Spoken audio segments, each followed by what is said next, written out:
Okay, now we're going to look at graphing f of x equals a to the x for a greater than 0. Okay, so exponential functions. The first one we're going to look at is 2 to the x. Okay, so if you want to graph f of x equals 2 to the x, well, first step is to do a table of values. So if we do a table of values for this, when we plug in x and y, let's start off with, say, -5. So if x is -5, 2 to the -5 is just going to be 1 over 2 to the 5.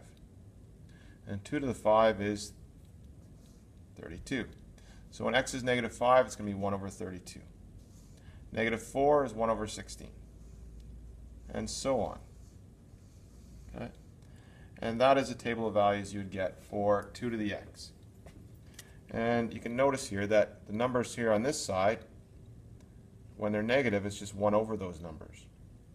Okay? So if you plotted those values, you get a graph that looks something like this. Okay, so when x is 0, 2 to the 0 is 1. It doesn't matter what the base would be here. If that was 3 or 7 or 12, so 12 to the 0 is just 1. So this is an important value here. Okay? So these functions, without any transformations, will always go through 1 on the y-axis. And then you go over, so you go up 1, and it's 2 to the 1. If that was 12 to the 1, then when x equaled 1, y would equal 12. But it's 2 to the 1, so y equals 2. So whatever this base is, that to the 1 will stay the same. So whenever x is 1, this will just be the base. Okay? So 2 to the 1 is 2. And then 2 to the 2 is 4. And 2 to the 3 is 8. And 2 to the -1 is 1/2. 2 to the -2 is 1/4. And this is what the function would look like. And it grows very quickly. Okay? Now, if you had a base of 1/2, like this one here, well, 1/2 to the x would be the same as writing as 2 to the -1 to the x, which is 2 to the -x using our exponent laws. Okay? But if you just look at 1/2 to the x, this is the table of values you'd get. Okay? So 1/2 to the -5 is 2 to the 5, which is 32. So this table looks like it goes the opposite of the one we had for 2 to the x. And the graph looks similar, just flipped in the y-axis. Okay. This actually ends up being a horizontal reflection. Okay, so that -x is just a horizontal reflection of this one. Okay, so it's a horizontal flip. And that's because g of x equals f of -x, and that means horizontal flip. Okay, so that's what your base exponential functions would look like. If it was 3 to the x here, it would look similar, just go up faster. If it was 1/3 of the x, it looks similar, would just go down faster or up faster if you go in negative. You could use decimals in here. You could use 7.8 to the x. You could use 0.31 to the x. So this would be called exponential growth. This is called exponential decay, okay, because it goes down very fast. All right, let's take a look at some key points on these functions. Okay, so some key features. Well, we mentioned them a couple already, but if we just said f of x equals a to the x, then when we fill out a table of values for that, we would get this. Okay, so a to the -1 is just 1 over a. A to the 0 is just 1. Doesn't matter what a is, unless it's 0, and that wouldn't make this a useful function. A to the 1 is a to the 2 is a squared. So these are some key points. These two here that I put in a box are your main key points for doing transformations with. You could use more if you need more information. And then you have the asymptote, y equals 0. Okay, so when we look at these functions here, we notice that it never goes negative on either of them.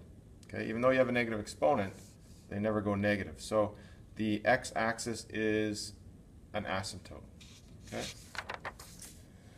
So we're going to look at these points and this asymptote for transformations. Okay? And basically, depending on whether a is greater than 1, if a is greater than 1 and it's exponential growth, these are two key points, 0, 1 and 1a. Okay?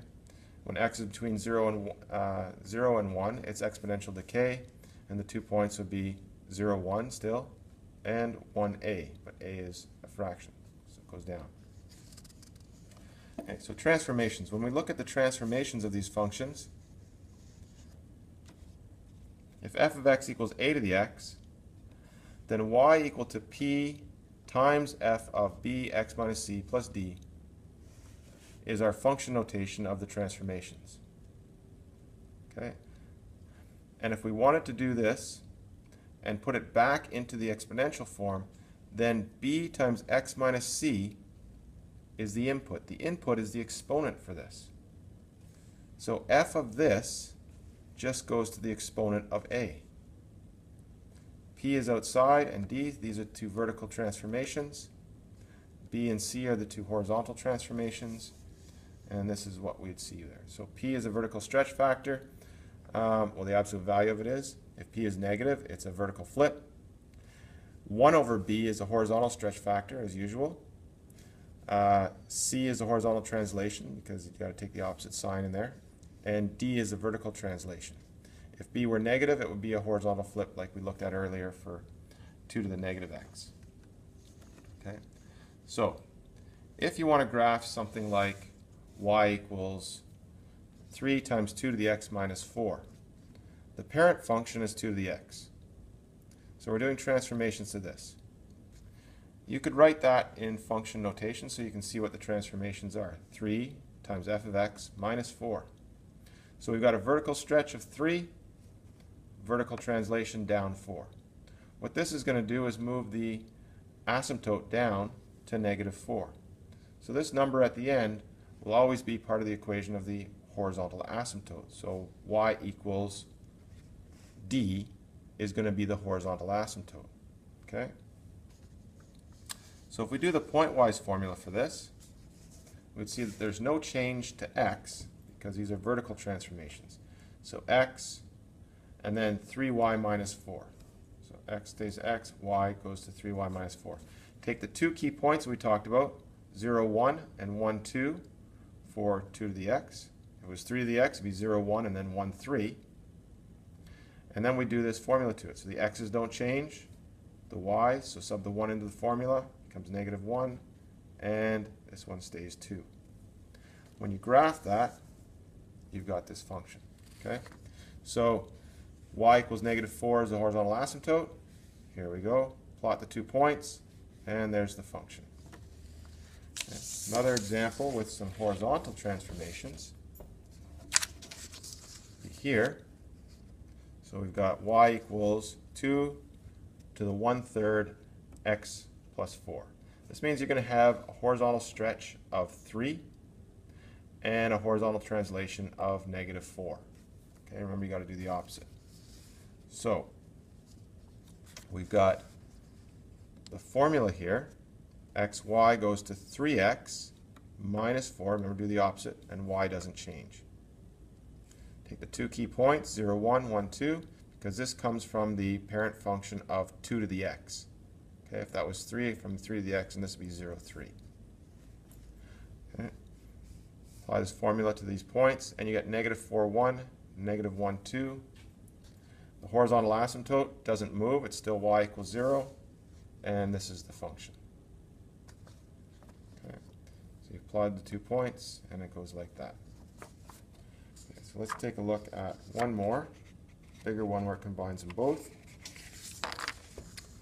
So if you've got something like this, well, now we have a whole lot going on.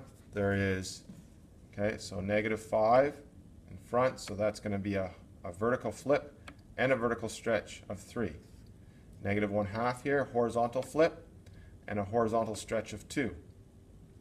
Horizontal translation of 4 to the right, and a vertical translation 3 down. So the asymptote is going to be y equals 3. So looking at this, let's look at some important information. What's the parent function? parent function is 3 to the x. Okay? What's the y-intercept? Well, the y-intercept always happens when x equals 0. So all you have to do for y-intercept is sub in x equal to 0 into the formula and evaluate. Okay, and for this you get negative 42 when you do that. The asymptote, y equals 3. And write it in function notation like this would be here. So the input is the exponent. So negative 5 f of negative 1/2 x minus 4 plus 3. Okay? And now you're going to graph it. Okay? So let's do a pointwise thing for this. So pointwise, xy goes to negative 2 x plus 4. And y goes to negative 5y plus 3. Apply it to those 2 points, 0, 1, 1, 3, because the base of this function is 3. You get these points. The asymptote y equals 3. Plot it, and there's your function. Okay? And that's it for graphing and transformations.